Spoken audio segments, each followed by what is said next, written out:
et bienvenue pour cette première activité publique de la chaire sur les enjeux contemporains de la liberté d'expression.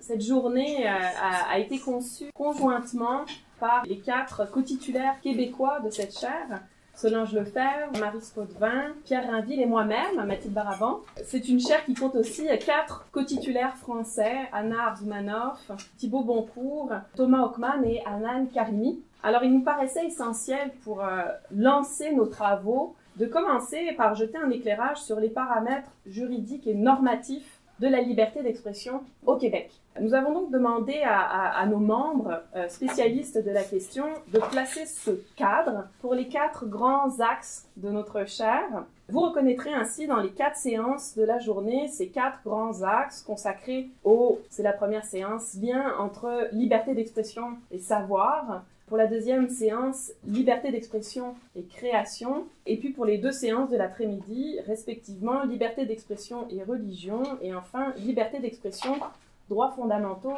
et démocratie. L'ordre de la journée n'est pas l'ordre de numérotation de nos axes, mais on les retrouve. Cette journée permettra de donner une base de compréhension commune aux membres de la chaire, juristes et non-juristes, issus de domaines de spécialité et d'horizons géographiques extrêmement variés. Nous espérons qu'elle aura aussi le bénéfice d'éclairer, au-delà des membres de la chaire, un public large qui s'intéresse à la question de la liberté d'expression, sur laquelle on parle beaucoup, mais sur laquelle finalement on mène peu de recherches et en ordre dispersé.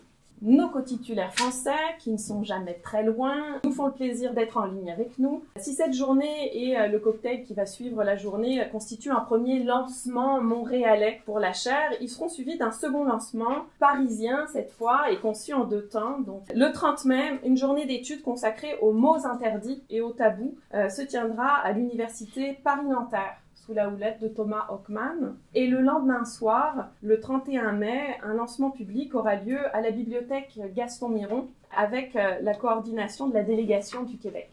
Avant de céder la parole à Maryse Potvin qui va présider la première séance, je tiens à remercier plusieurs personnes. J'adresse d'abord tous mes remerciements à la faculté de droit qui nous accueille et notamment aux membres de la chaire qui en font partie et qui ont rendu cet événement possible.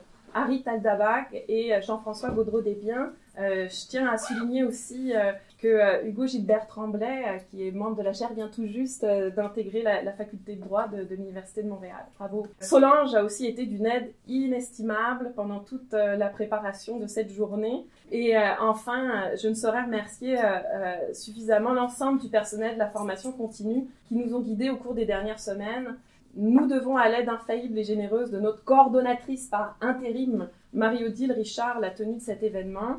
Mathieu Collin, Hélène Després, Antoine Pousset et Isabelle Le Bourdet sont venus lui prêter main forte à l'occasion. Et c'est grâce au soutien de l'OIC que nous pourrons disposer de l'enregistrement des communications, des conférences. Alors je vous remercie beaucoup de votre présence, je vous remercie de votre attention et je vais céder la parole à Maryse.